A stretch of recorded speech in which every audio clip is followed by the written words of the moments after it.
No maid lasted a day with the millionaire's 5 daughters, until a single dad janitor changed everything. Just before we begin, your presence means a lot. Say hi, and share where you're tuning in from, only if you want to. The crystal vase shattered against the marble floor of the entrance hall, and Catherine Ashford didn't even flinch. It was the third one this week. She stood at the top of the grand staircase in her immaculate Armani suit, her phone pressed to her ear, watching her 5 daughters wreak havoc below, while nanny number 17 gathered her belongings with trembling hands. I don't care what the board thinks, Gerald. Tell them the merger happens on my terms or not at all. Catherine snapped into the phone, her ice blue eyes tracking the chaos with practiced detachment. Her daughters, Sophia, 8, the twins Emma and Olivia, 7, Charlotte, 5, and little Lily, just 4 years old, were currently using the foyer as their personal battlefield. Lily, the youngest with her wild auburn curls, was finger-painting on the white walls with what Catherine desperately hoped was just chocolate pudding. "Mrs. Ashford, I cannot work under these conditions," the nanny stammered, her designer bag already on her shoulder. "Those children they're monsters?" Catherine supplied coldly, ending her call. "Yes, I'm aware. That's why I'm paying you $4,000 a week. Was paying you. No amount of money is worth this." The woman's voice rose to a near shriek as Charlotte zoomed past on a motorized toy car, nearly clipping her ankles. "Your daughters need more than a nanny, Mrs. Ashford. They need—" "Thank you for your input." Catherine cut her off, already descending the stairs. "Claire will have your final check ready by morning." As the front door slammed behind Nanny 17, Catherine surveyed her empire of chaos. Her ex-husband Richard had left her with 5 daughters and a massive settlement 2 years ago, running off with his 23-year-old assistant. Catherine had won the divorce, won sole custody, won everything, except the ability to manage her own children. She'd built a tech company from nothing and turned it into a billion-dollar enterprise, but these 5 little humans defeated her daily. "Sophia, get your sister down from that chandelier right now," she commanded, not bothering to raise her voice. Experience had taught her that volume made no difference. 8-year-old Sophia, the ringleader with her mother's sharp features and her father's dark hair, looked down from where she was helping Emma scale the antique furniture. "Why should we? You're just going to hire another babysitter who hates us anyway." The words struck deeper than Catherine cared to admit. She checked her watch. 2:47 p.m. She had a video conference with Tokyo investors in 13 minutes, and her house looked like a war zone. Again, "Everyone to your rooms. Now." She used her boardroom voice, the one that made senior executives quake. Her daughters stared at her with identical expressions of defiance. "I said now!" They scattered like startled birds, but Catherine knew it was temporary. Within an hour they'd be back, pushing boundaries, testing limits, searching for something she couldn't give them. She didn't have time for tantrums and tea parties. She had a company to run, investors to impress, a reputation to maintain. Her phone buzzed. Claire, her executive assistant. "Catherine, the emergency cleaning service is here. You said the house needed to be presentable for tomorrow's gathering?" That's right. She'd scheduled a dinner party for potential investors. Her home had to look perfect. "Send them in. And Claire, start calling agencies. I need Nanny 18 by Monday." "Ma'am, we've exhausted every premium agency in the state. They've started declining our requests." Catherine's jaw tightened. "Then find someone from out of state. I don't care if they have to relocate from Alaska. Just find someone who can handle 5 children." She ended the call and headed to her home office, stepping over broken toys and scattered crayons. Behind her, she heard the front door open again. The cleaning crew, probably horrified by what they'd walked into. Let them be horrified. Everyone was horrified by the Ashford household. She'd gotten used to the judgment, the whispered criticisms at school functions, the pitying looks from other mothers who had perfectly behaved children and loving husbands. Catherine Ashford had everything money could buy and nothing that mattered. But she'd be damned if she'd admit it to anyone, least of all herself. She shut the office door and pulled up her presentation, forcing her mind back to profit margins and market projections. Numbers made sense. Numbers had rules. Numbers never looked at you with disappointed eyes and asked why you didn't love them enough. From somewhere upstairs, she heard a crash followed by giggles. She didn't even look up from her computer screen. Whatever it was, she'd deal with it later. She always dealt with it later. At precisely 3 p.m., her video call began, and Catherine Ashford transformed. Her voice became warm, her smile confident, her entire demeanor that of a woman completely in control. The Tokyo investors never suspected that behind her professionally styled blonde hair and flawless makeup, a domestic disaster was unfolding in real time. That's how Catherine operated. Perfect on the surface, chaos underneath, and a wall so high between the two that no one could see where one ended and the other began. The call lasted 40 minutes. When it ended, the house had gone suspiciously quiet. Catherine knew that silence in a house with 5 children was never a good sign. She rose from her desk, steeling herself for whatever destruction awaited, and opened her office door. Standing in her foyer, surrounded by her daughters, was a man she'd never seen before.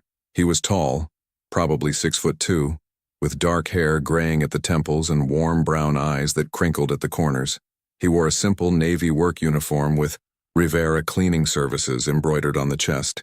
But what made Catherine stop in her tracks wasn't the man himself. It was her daughters, all 5 of them, sitting quietly on the floor, listening to a story he was telling while he cleaned. And then, the man was saying in a gentle voice with a slight Hispanic accent, the little dragon realized that breathing fire wasn't about being angry. It was about protecting the things you love. Lily, her impossible, untamable 4-year-old Lily, was leaning against his leg, completely transfixed. The twins were sitting cross-legged, actually sitting still. Even Sophia had abandoned her usual scowl of defiance. The man looked up and saw Catherine. He straightened immediately, a professional smile replacing his storytelling warmth. "Mrs. Ashford, I presume? Marcus Rivera. I'm here to handle the emergency cleaning you requested. I hope you don't mind. Your daughters wanted to hear a story while I worked." Catherine found her voice, though it came out sharper than intended. "And you thought it appropriate to stop working and entertain them?" Something flickered in Marcus Rivera's eyes. Not anger, but something sadder. Understanding, maybe. "I didn't stop working, ma'am. I'm cleaning while I talk. Multiple tasks, same time." He gestured to the now spotless foyer floor where the vase had shattered. "Your daughters aren't a distraction. They're just lonely." The word hung in the air like an accusation. Catherine felt her defenses slam into place. "Mr. Rivera, I hired a cleaning service, not a child psychologist. If you could focus on the job you were paid for." "Daddy does both," a small voice piped up. Catherine's eyes snapped to the corner where a little girl had been sitting so quietly she hadn't noticed her. She was about 6 years old, with her father's dark eyes and a smile that lit up her whole face. "Daddy cleans and tells the best stories. That's why everyone likes him." "Maya," Marcus said gently, "remember what we talked about? Indoor voices in other people's homes." The little girl nodded solemnly and returned to the coloring book spread before her. But she looked up at Catherine's daughters with such open friendliness that something twisted in Catherine's chest. When was the last time her girls had looked at anyone like that? Like they trusted them? Like they felt safe? "Mr. Rivera," Catherine began again, her voice softer now. "I apologize, it's been a difficult day. Please continue with your work." And the story was fine. Marcus nodded, his eyes meeting hers for just a moment. In that brief connection, Catherine saw something that unsettled her. He wasn't intimidated by her wealth or her ice queen reputation. He looked at her like she was just another tired parent trying her best and failing miserably. And somehow that was worse than contempt. Pity she could dismiss. Understanding was dangerous. As she turned to retreat to her office, she heard Sophia's voice, small and uncertain. "Will you finish the story about the dragon?" "Of course," Marcus replied. "The dragon still has a lot to learn about being brave." Catherine closed her door and leaned against it, her heart pounding for reasons she couldn't name. Through the wood, she could hear her daughters laughing. Actually laughing. When was the last time she'd heard that sound in this house? When was the last time she'd been the one to cause it? She returned to her desk, but the numbers on her screen blurred. Outside her door, a stranger with kind eyes and worn hands was doing what 17 highly qualified nannies couldn't do. And for the first time in 2 years, Catherine Ashford wondered if maybe, just maybe, she'd been fighting the wrong battles all along. Catherine tried to focus on her emails, but she kept finding excuses to leave her office. She needed water, then she needed to check the thermostat. Then she absolutely had to review the mail that could have waited until tomorrow. Each time she passed through the main areas of her home, she witnessed something that should have been impossible. Marcus Rivera was transforming her house. But more impossibly, he was transforming her daughters. By 5 p.m., the man had somehow cleaned the entire first floor, while simultaneously keeping all 5 girls entertained and, miraculously, well-behaved. Catherine watched from the kitchen doorway as he showed Charlotte the proper way to fold a cloth napkin, his daughter Maya demonstrating alongside him. The 5-year-old was completely absorbed, her tongue poking out in concentration as she tried to match the neat triangles Marcus created. "My mama taught me this," Marcus was saying, his hands moving with practiced ease. "She said that taking care of things, even small things like napkins, shows respect. Not for the things, but for the people who'll use them." "Did your mama teach you lots of stuff?" Emma asked one of the twins. She'd never seen her daughter so genuinely curious about another person. "She did. My mama was a housekeeper for 40 years. Best in Albuquerque, people said." His voice carried a warmth that spoke of deep love. "She passed away 3 years ago, but I use her lessons every day." "Our mama's always busy," Olivia, the other twin, said matter-of-factly. "She has important meetings." Marcus didn't miss a beat. "Your mama must be very smart and strong to run a big company. That takes a special kind of courage." Catherine felt heat rise to her cheeks. When was the last time someone had defended her to her own children? When was the last time someone had seen her work as anything other than neglect? "But she doesn't play with us," Sophia interjected, her 8-year-old wisdom carrying an edge of bitterness. "She's always in her office." "Sophia," Catherine started, stepping into the room, but Marcus raised a gentle hand. "Can I tell you something my Maya's mama used to say?" He glanced at his daughter, who nodded encouragement. "She used to say that love isn't just one thing. Some people show love by playing. Some people show love by working hard to give you a good home, good food, good schools. Both kinds of love are real, even if they feel different." "But we want her to play with us," Lily said, her 4-year-old voice quivering. "We want her to love us the playing way." The words hit Catherine like a physical blow. She gripped the doorframe, suddenly unable to breathe properly. Marcus met her eyes across the room, and she saw no judgment there, only a profound sadness that made her feel seen in a way she'd spent years avoiding. "Sometimes," Marcus said softly, addressing Lily but clearly speaking to Catherine too, "grown-ups forget how to play. They get scared and sad, and work feels safer than feelings.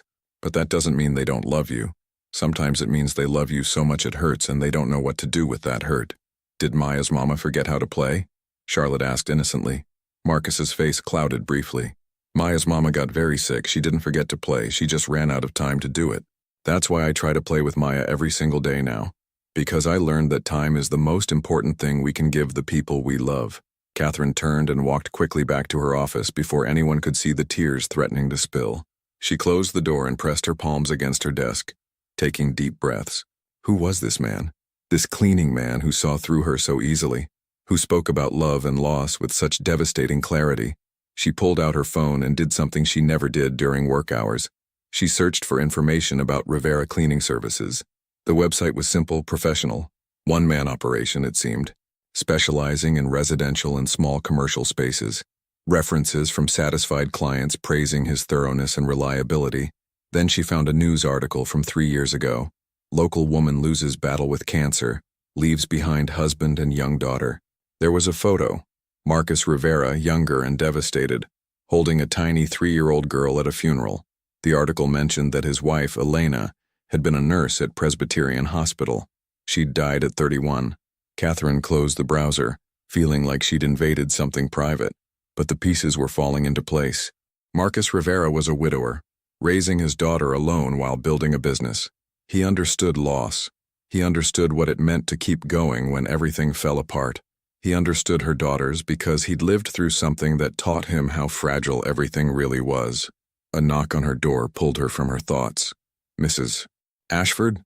Marcus's voice came through. "I've finished for today. I've left my invoice with your assistant's contact information. If you'd like me to return tomorrow to complete the upstairs, just let me know." Catherine opened the door, schooling her features back into professional neutrality. "Yes, please return tomorrow, same time." She paused, the words sticking in her throat before she forced them out. "Thank you for the cleaning and for being kind to my daughters." Marcus studied her face for a moment, and she had the unsettling feeling he could read every defense mechanism, every wall she'd built. "They're good kids, Mrs. Ashford. They're just testing boundaries because they don't know where the boundaries are. Kids need structure, but they also need to know the structure comes from love, not just rules." "I provide everything they need," Catherine said, but it sounded hollow even to her own ears. "I'm sure you do," Marcus replied gently. But sometimes what kids need most is to know they're more important than everything else, even if it's just for 10 minutes a day. He called for Maya, and the little girl came running, her backpack bouncing. Catherine's daughters appeared behind her, and she noticed something that made her chest tighten. They all looked disappointed that Marcus was leaving. Sophia, her defiant, angry Sophia, actually looked like she might cry. "Will you come back?" Lily asked, tugging on Marcus's work pants. "If your mama wants me to, I'll be back tomorrow," he assured her, crouching down to her level. "And maybe, if it's okay with your mama, you can show me that drawing you were working on? I bet it's beautiful by now." Lily beamed and nodded enthusiastically. Marcus stood, gave Catherine a respectful nod, and headed for the door with Maya's hand in his. As the door closed behind them, Catherine's 5 daughters turned to look at her. For the first time in months, they weren't looking at her with resentment or indifference. They were looking at her with something worse. Hope. Hope that maybe she'd let Marcus come back. Hope that maybe something in their lives might actually change. "Girls," Catherine began, but Sophia cut her off. "He's nice," the 8-year-old said simply. "He's nice, and he doesn't yell, and he doesn't cry, and he doesn't leave. Can he come back, please?" Catherine looked at her eldest daughter, seeing for the first time how much Sophia had taken on as the unofficial leader of her sisters, how much weight those small shoulders carried, how much anger was really just fear that everyone would eventually abandon them like their father had. "He's coming back tomorrow," Catherine said. "He has more cleaning to do." "Just cleaning?" Emma asked hopefully. Catherine thought about Marcus's words, about time being the most important thing you could give. She thought about her perfectly scheduled days, her back-to-back meetings, her empire built on 60-hour work weeks. She thought about 17 nannies who'd fled and 5 daughters who were crying out for something she'd convinced herself she couldn't provide. "Just cleaning," she confirmed, watching their faces fall.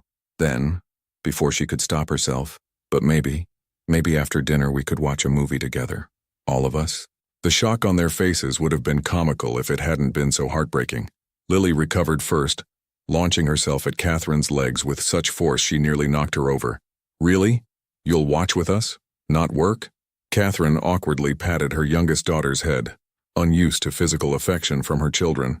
"Really? I'll even let you pick the movie." The other 4 quickly joined the hug, and Catherine found herself surrounded by small bodies and hopeful hearts. Over their heads, she caught her reflection in the hall mirror. She looked terrified. She was terrified. Terrified that she'd fail at this too.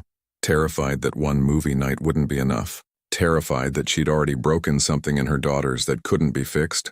But as Lily looked up at her with those wide, trusting eyes, Catherine made a decision. She'd built a billion-dollar company from nothing. Surely she could figure out how to be present for her own children. Marcus Rivera had managed it while grieving his wife and building a business. If a man who'd lost everything could still show up for his daughter every day, what excuse did Catherine really have? That night, they watched Frozen for what had to be the 100th time in the movie's existence. Catherine's phone buzzed 17 times with work emergencies that she ignored. Her daughters sang along to every song, their voices off-key and perfect. And when Lily fell asleep curled against her side, Catherine realized she couldn't remember the last time she'd held one of her children like this. Couldn't remember the last time she'd felt needed for something other than money. As she carried Lily to bed later, her daughter's sleepy voice whispered, "You smell like Mama today." "What do you mean, sweetheart?" "Like home," Lily murmured, already drifting off. "You smell like home." Catherine tucked her in, and for the first time in 2 years she allowed herself to cry. Not the angry tears of a woman betrayed by her husband, not the frustrated tears of a CEO with impossible demands, but the broken, healing tears of a mother who'd finally realized what she stood to lose. In her office later, she found Marcus Rivera's invoice. At the bottom, in neat handwriting, he'd added a note. "Your daughters talked about dragons today. Dragons are fierce and powerful, but the best ones learn when to breathe fire and when to shelter others under their wings. Mr." Catherine stared at the note for a long time. Then she picked up her phone and sent a message to Claire. "Cancel my 9 a.m. tomorrow, and my 11 a.m., and actually clear my entire morning. I have something more important to handle." For the first time in her career, Catherine Ashford was putting her children first, and it was terrifying. But watching Marcus Rivera parent with such natural grace had shown her something she'd been denying. She wasn't too busy to be a good mother. She was too scared. Scared of failing, scared of being vulnerable, scared of letting anyone see that beneath her armor, She was just as lost as her daughters. Tomorrow, Marcus would return. And Catherine had questions. How did he do it? How did he work and parent and still have enough warmth left over for everyone? How did he make it look so easy when for her it felt impossible? But mostly she wanted to know, could someone like her, someone who'd built walls so high she couldn't see over them anymore, could someone like her learn to tear them down? Before it was too late? She fell asleep at her desk that night, Marcus's note still in her hand, and dreamed of dragons learning to shelter instead of burn. Marcus Rivera arrived at the Ashford mansion at 9 a.m. sharp, Maya's hand in his as always. He'd expected to work quickly through the upstairs while Mrs. Ashford attended her morning meetings. What he didn't expect was to find Catherine Ashford herself opening the door, dressed in jeans and a simple sweater instead of her usual designer armor. "Mr. Rivera," she greeted him, looking uncomfortable in her own entrance hall. "I've cleared my morning. I was hoping, that is, I thought maybe you could show me what you did yesterday. With the girls? How you got them to listen?" Marcus studied the woman before him. Yesterday she'd been all sharp edges and ice. Today she looked younger, uncertain, almost vulnerable. He recognized that look. He'd worn it himself for months after Elena died, when he had no idea how to be both mother and father to a 3-year-old. "Mrs. Ashford." "Catherine," she interrupted. "Please. Mrs. Ashford is what the nannies call me before they quit." A small smile tugged at Marcus's lips. "Catherine, I didn't do anything magical. I just listened to them. Really listened. Kids know when you're actually paying attention versus when you're just waiting for them to stop talking." "I don't know how to do that," Catherine admitted, the words clearly costing her. "I don't know how to just be with them. I know how to provide for them, how to schedule their activities, how to ensure they have the best of everything. But sitting still and just being present? I'm terrible at it." "Then that's where we start," Marcus said simply. "Being present is a skill like anything else.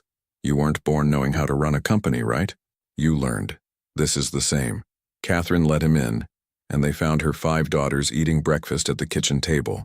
Or rather, Sophia was trying to get Lily to eat while the twins argued over the last waffle, and Charlotte spilled juice across the marble counter.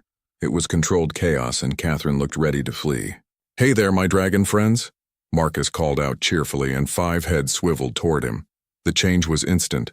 Shoulders relaxed. Arguing stopped. Even Lily smiled with a mouth full of cereal. "Remember what I said yesterday about dragons protecting what they love? Well, this kitchen is definitely something to protect. Who wants to help me show Mrs. Ashford, I mean your mama, how we can take care of it together?" What happened next, Catherine would later describe to Claire as somewhere between a miracle and military operation. Marcus turned cleaning the breakfast mess into a game, assigning each girl a specific task matched to her age and ability. Lily got to put napkins in the trash with Maya's help. Charlotte wiped down the lower cabinets. The twins took opposite ends of the table, and Sophia, the eldest, was given the important job of supervising her sisters and reporting to Marcus if anyone needed help. But the real magic wasn't in the efficiency. It was in the way Marcus made each girl feel valued. He praised specific actions. "Charlotte, I love how you're making sure to get into the corners. That shows real attention to detail." He turned mistakes into learning. "Oops, Emma, that's okay. Here's a trick my mama taught me about spills. Watch." And most importantly, he was patient. When Lily got distracted 3 times, he simply redirected her gently without frustration. "How do you not get angry?" Catherine asked quietly, standing beside him as they watched the girls work. "When they don't listen the first time, when they make mistakes? I just feel this rage building, and the rage isn't about them," Marcus said softly, his eyes on Maya, who was helping Lily reach the trash can. "At least it wasn't for me. After Elena died, I was so angry at everything. Angry at the cancer, angry at God, angry at myself for not being enough. And Maya would do normal kid things. Spill milk, forget her shoes, cry at bedtime, and I'd feel this fury rising.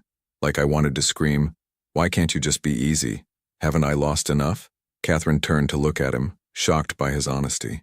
"What did you do?" "I got help. A grief counselor who specialized in widowed parents. She taught me that anger is usually fear in disguise. I wasn't angry at Maya for spilling milk. I was terrified that I couldn't do this alone. Terrified I'd fail her. Terrified that losing her mother meant she'd lost stability forever." He paused, watching his daughter laugh at something Lily said. "Once I understood that, I could catch myself. When I felt the anger rising, I'd ask, 'What am I really afraid of right now?'" Catherine absorbed this. her mind working through the concept. What was she afraid of? Everything. Failing her daughters. Proving her ex-husband right when he'd said she was incapable of real love. Losing her company because she couldn't balance it all. Being vulnerable and getting hurt. The list was endless. "Mama," Lily's voice broke through her thoughts. "Come see. We made the kitchen perfect." And it was. Not just clean, but organized in a way that made sense even for small children.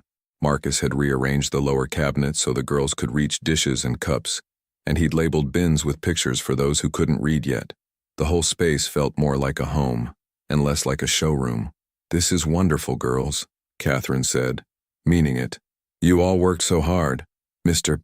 Marcus says working together is how families stay strong," Sophia announced with 8-year-old authority. Then, more tentatively, "Are we strong now, Mama?" The question hung in the air. Catherine felt Marcus's eyes on her, but he didn't intervene. This was her moment, her answer to give. She looked at her 5 daughters, really looked at them, maybe for the first time in months. Sophia with her defensive posture, always ready to protect her sisters. The twins with their elaborate secret language, bonding against a world that felt unsafe. Charlotte with her creative chaos, desperately seeking attention. And Lily, her baby, who just wanted to be held. Catherine knelt down, bringing herself to their eye level. It felt awkward, unnatural, but she forced herself to stay. "I think we're getting stronger," she said honestly. "We have a lot to learn. I have a lot to learn. But I want us to be strong. I want us to be a real family." "Does that mean you'll play with us more?" Emma asked hopefully. "It means I'll try," Catherine promised. "I might not be good at it at first. I might mess up a lot, but I want to try. Will you help me learn?" To her amazement, all 5 girls nodded. Even Sophia's skeptical expression softened slightly. Lily launched herself into Catherine's arms with enough force to knock her backward, and soon all 5 daughters were piled on top of her on the kitchen floor, giggling and hugging, and for one perfect moment, happy. From above them, Marcus's voice said warmly, "That's what dragon families do. They pile up together in the den where it's safe and warm. Maya, do you remember?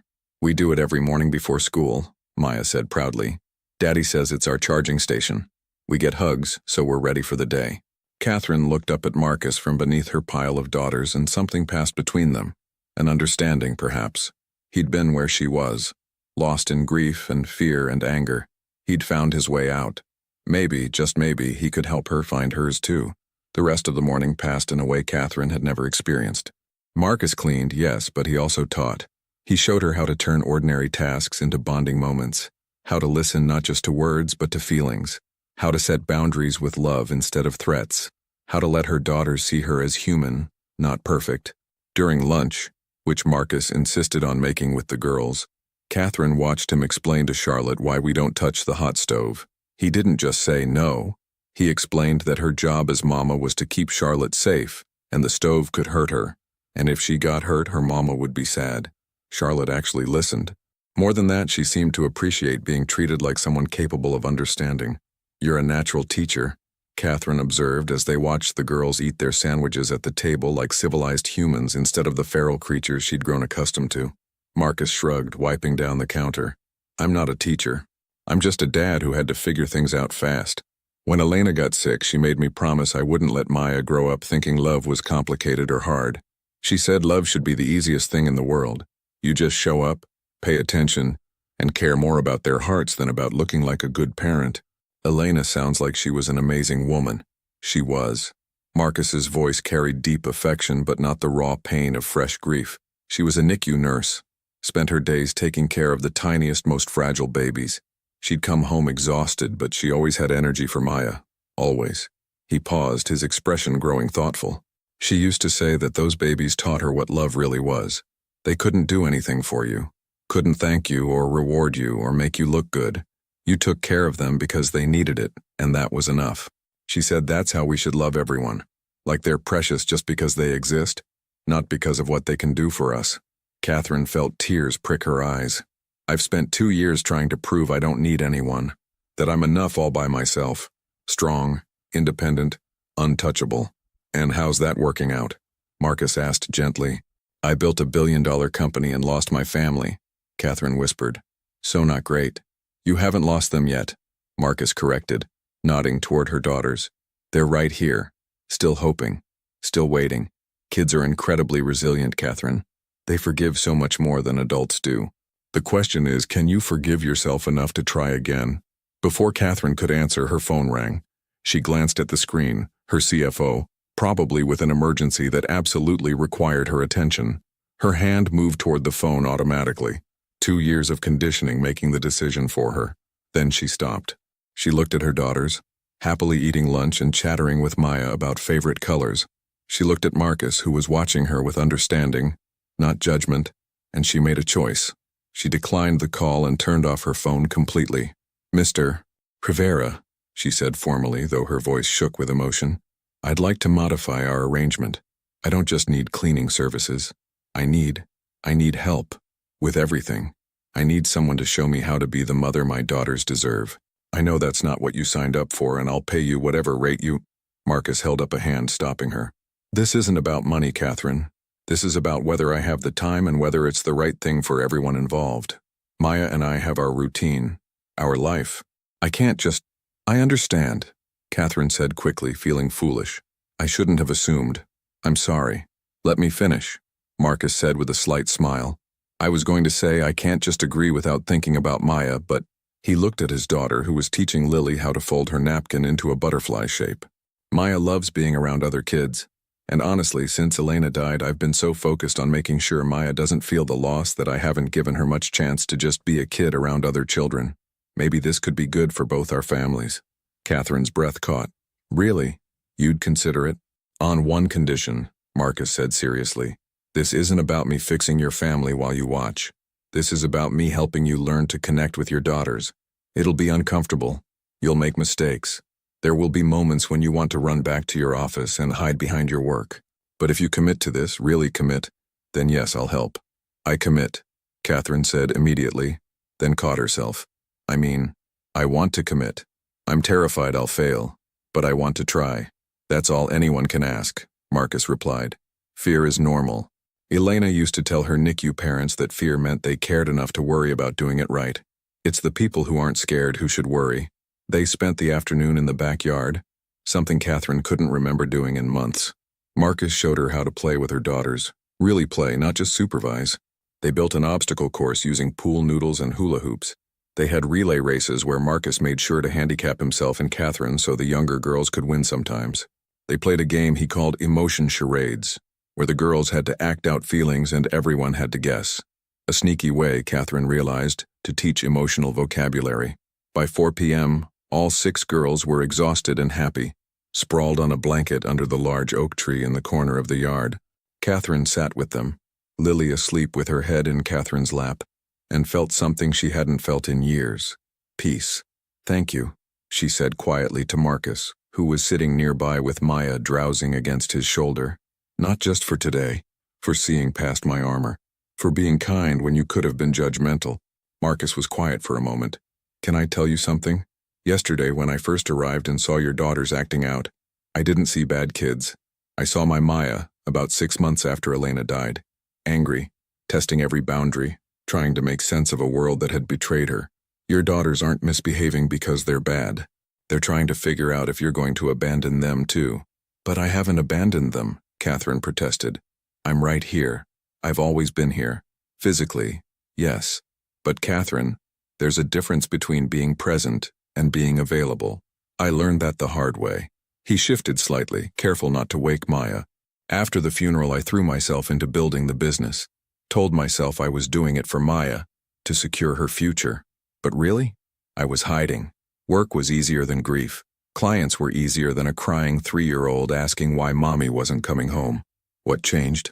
Maya started having nightmares. Every single night screaming for her mother. The pediatrician said she was processing trauma, but that my emotional unavailability was making it worse. She needed to know I wasn't going anywhere, that I was solid, present, hers. Marcus's voice grew thick with emotion. The doctor told me something I'll never forget. Children don't need perfect parents. They need present ones. They need someone who shows up even when it's hard, even when they don't know what to do. The showing up is what matters. So you started showing up, Catherine said softly. Every day, even when I was exhausted. Even when my grief was so heavy I could barely breathe, even when I had no idea what I was doing, I showed up.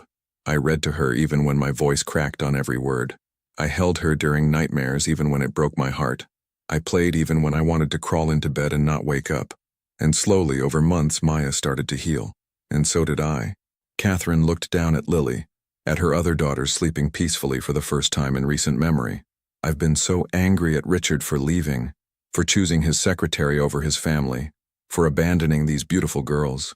But I abandoned them too, didn't I? In a different way. You're here now, Marcus said firmly. That's what counts. Not yesterday, not last year.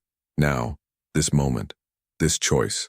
As the sun began to set, casting golden light across the yard, Catherine made a decision. She pulled out her phone and composed an email to her executive team. Effective immediately, I'm restructuring my schedule. No meetings before 9 a.m. or after 3 p.m. on weekdays. No work on weekends unless emergency. Promote Gerald to COO to handle day-to-day operations. I hired talented people for a reason. It's time I trusted them to do their jobs. She showed the email to Marcus before sending it. Is this crazy? Am I about to tank my company? You're about to save your family, he corrected. The company will be fine. Companies always are. But your daughters? They get one childhood. One chance to know their mother loves them more than anything else. Don't waste it. Catherine hit send before she could second-guess herself. Then she woke her daughters gently. Girls, how would you feel about having Would you? Marcus and Maya come here every day for a while? Not as our housekeeper, as our teachers. To help us learn to be a better family. 5 sleepy faces looked up at her with such hope it physically hurt. Sophia, always the skeptic, asked, Every day? Really? You won't cancel because of work? I promise, Catherine said and meant it. You are my most important job. I forgot that for a while, but I won't forget again. What happened next surprised everyone, including Catherine herself. Sophia started crying, not angry tears, but relieved ones. I thought you didn't love us anymore, the 8-year-old sobbed. I thought you were sorry Daddy left us with you. I thought we were too much trouble. Catherine gathered her eldest daughter into her arms, and then all 5 girls were crying, and Catherine was crying, and even Marcus had to wipe his eyes. Years of pain and fear and loneliness poured out on that blanket under the oak tree, and for the first time, Catherine didn't try to stop it or fix it or make it go away. She just held her daughters and let them feel what they needed to feel. I love you, she whispered fiercely. I love you so much it scares me. I'm sorry I've been so bad at showing it. I'm sorry I made you doubt it. But I love you more than any company, any career, any amount of money. You are everything. Maya, watching this with her wise 6-year-old eyes, leaned over to her father and whispered loudly, Daddy, are they going to be okay now? Marcus smiled through his own tears. Yeah, baby girl. I think they're going to be just fine. As darkness fell, Marcus helped Catherine get all 6 exhausted girls inside and ready for bed. He showed her his bedtime routine with Maya, the 3 books, the soft music, the ritual of listing 3 good things from the day and 1 thing to look forward to tomorrow. Catherine adapted it for each of her daughters, taking time with each one individually for the first time in months. When she tucked in Lily last, her youngest looked up with those trusting eyes and said, Mama, is Mr. Marcus going to be our new daddy? Catherine's breath caught. Oh, sweetheart, no. Mr. Marcus is our friend who's helping us. That's all. But I like him, Lily insisted. And he makes you smile. You never smile anymore. I'm going to smile more, Catherine promised. Starting today. But Mr. Marcus has his own life, his own family.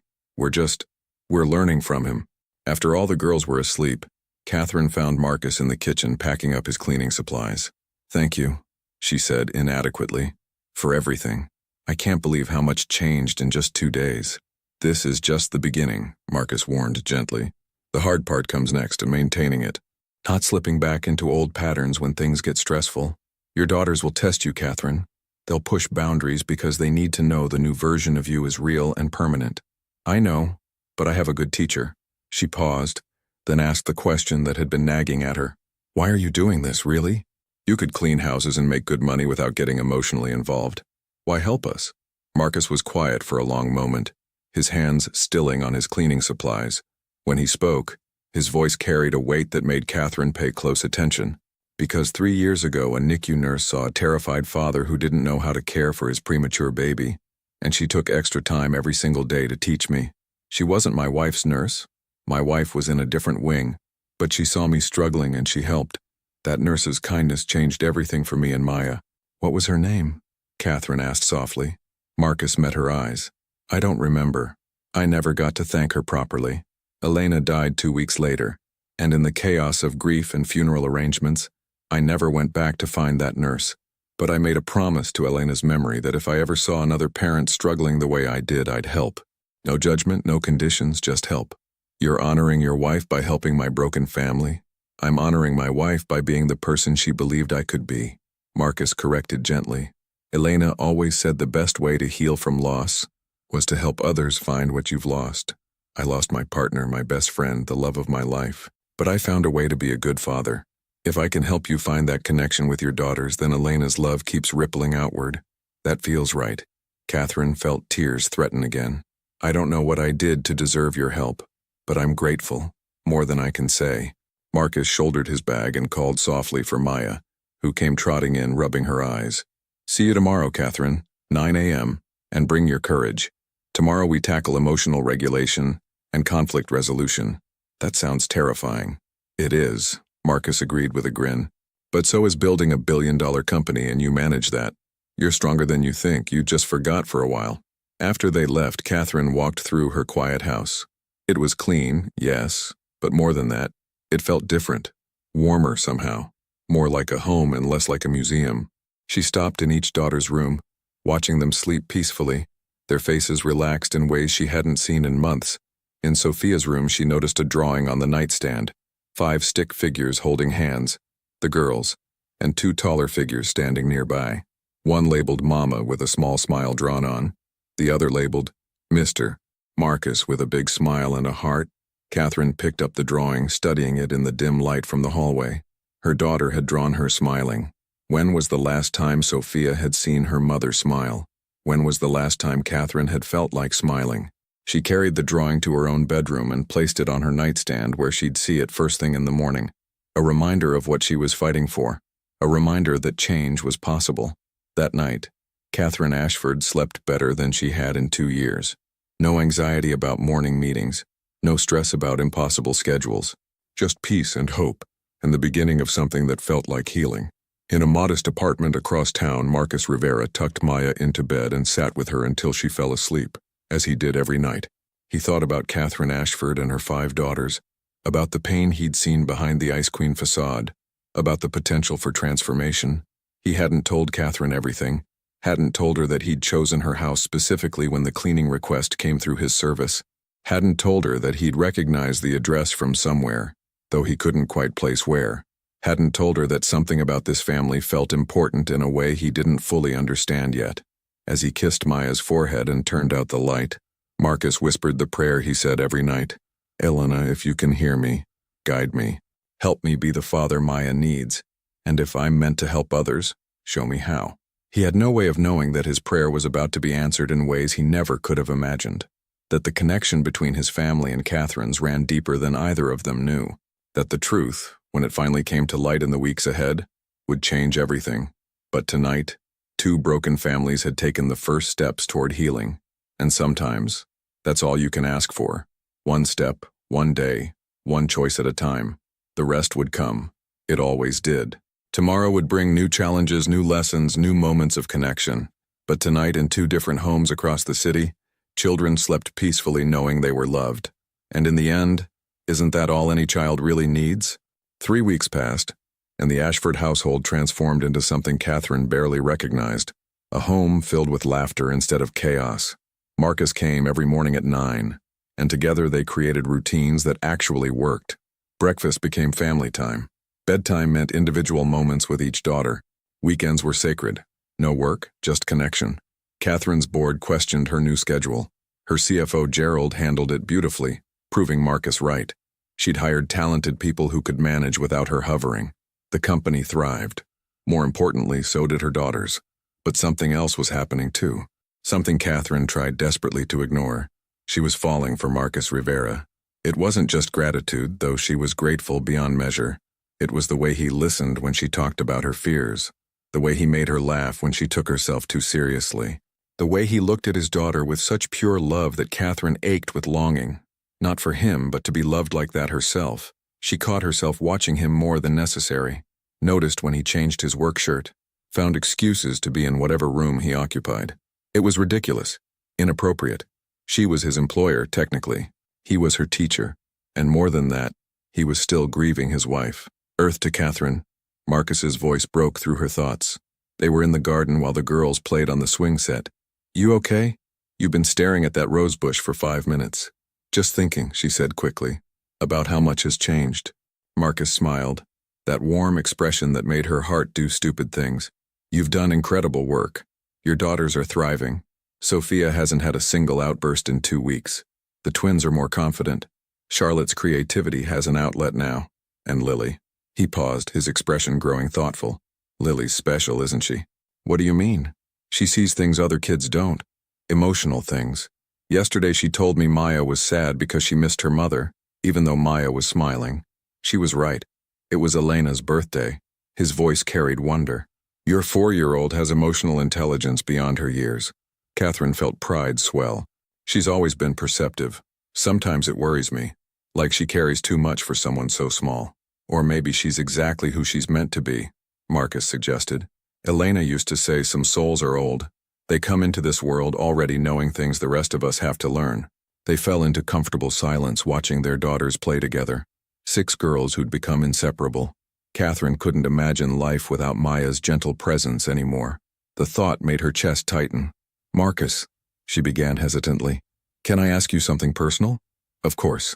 Do you ever think about, has there been anyone since Elena? Anyone you've— Mama! Mama! Lily's scream cut through the air. Catherine's blood turned to ice. She ran toward the swing set where Lily stood pointing at Maya, who was on the ground, not moving. Marcus reached her first, dropping to his knees beside his daughter.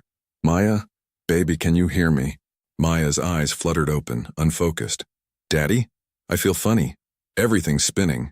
Call 911, Marcus shouted, his voice cracking with terror. Catherine already had her phone out, her hands shaking as she dialed. The ambulance arrived in 8 minutes that felt like hours. Marcus rode with Maya, and Catherine followed in her car with all 6 girls crowded in the back, crying. At the hospital, they were separated. Marcus went with Maya to the emergency room, while Catherine tried to keep 5 terrified children calm in the waiting area. Is Maya going to die? Lily asked, her little face streaked with tears. No, sweetheart. The doctors are helping her. Catherine prayed she wasn't lying. Hours passed. Catherine's daughters eventually fell asleep in the uncomfortable chairs, but she stayed alert, watching the emergency room doors. Finally, at 11 p.m., Marcus emerged. He looked destroyed. She's stable, he said immediately, seeing Catherine's face. They're running tests. They think it might be. His voice broke. They think it might be the same thing Elena had. A genetic condition. If it is, Maya will need treatment. Possibly surgery. And it's expensive. Really expensive. My insurance covers some, but not enough. Catherine stood, careful not to wake her daughters. She took Marcus's hands in hers. Whatever it costs, I'll cover it. All of it. Don't even think about money. Catherine, I can't. Yes, you can. You saved my family, Marcus. Let me help save yours. She squeezed his hands. Please. Marcus pulled her into a hug, and Catherine melted into it. He smelled like fear and hospitals and something uniquely him. She wanted to hold him forever, to take away his pain, to promise everything would be okay. When they pulled apart, something had shifted between them. Marcus looked at her like he was seeing her for the first time. Thank you, he whispered. But Catherine saw something else in his eyes too, something that looked like guilt, and she wondered what secrets Marcus Rivera was still keeping. Maya's tests came back 3 days later. Catherine sat beside Marcus in the doctor's office, her hand in his because he was shaking and someone needed to anchor him to earth. It's not the same condition her mother had, Dr. Peterson said, and Marcus sagged with relief. But Maya does have a congenital heart defect that requires surgery. The good news is it's correctable. The challenging news is we need a detailed family medical history, particularly maternal side. Marcus went pale. Her mother's dead. I don't have access to those records. We'll need them, the doctor said firmly. There are genetic factors that could impact the surgery and recovery. Is there any way to contact her mother's family? No, Marcus said too quickly. No family. Elena was. She was alone. Catherine noticed his discomfort but didn't press. Not here. Not now. Later, at Catherine's house, while Maya rested upstairs with the girls watching over her, Catherine made coffee and gathered her courage. "Marcus, what aren't you telling me?" He stared into his cup for a long moment. When he finally spoke, his voice was barely audible. "Elena wasn't Maya's biological mother." Catherine's world tilted. "What?" "We adopted Maya when she was 3 days old. Private adoption. Elena was her mother in every way that mattered. She loved her, raised her, would have died for her, but biologically." He looked up, his eyes tortured. "I don't know Maya's medical history because I don't know who her birth parents were. It was a closed adoption. The agency sealed all records. Can you unseal them? For medical reasons? I've been trying for 3 days. The agency is dragging their feet. Something about privacy laws and consent." His hands clenched into fists. "My daughter needs surgery, and I can't give the doctors the information they need to keep her safe." Catherine's mind raced. What agency? New Beginnings Adoption Services in Albuquerque. Something clicked in Catherine's memory. A conversation years ago, before her marriage fell apart. Richard had mentioned something about his sister using that agency, but Richard's sister had died years ago before Catherine met him. Died in childbirth, he'd said, or no, it couldn't be. "Marcus, when exactly did you adopt Maya?"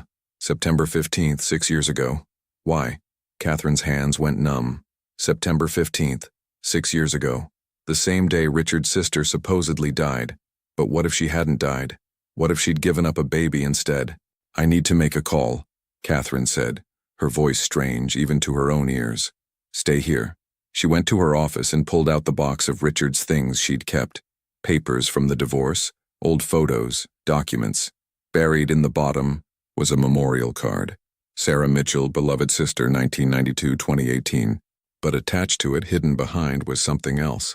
A birth certificate. A baby girl born September 15th, 2018. Mother, Sarah Mitchell. Father, unknown. And a handwritten note in Richard's handwriting. New Beginnings handled it. Sarah wanted closed adoption. Never tell Catherine. Catherine's world exploded. Maya wasn't just any child. Maya was Richard's niece, which meant Maya was her daughter's cousin, which meant. She walked back to the kitchen on numb legs. Marcus looked up, concerned. "Catherine, you're white as a sheet."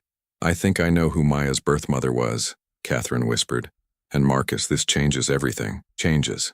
The truth spilled out in Catherine's kitchen while their daughters slept upstairs, innocent to the revelation shattering the adults' world.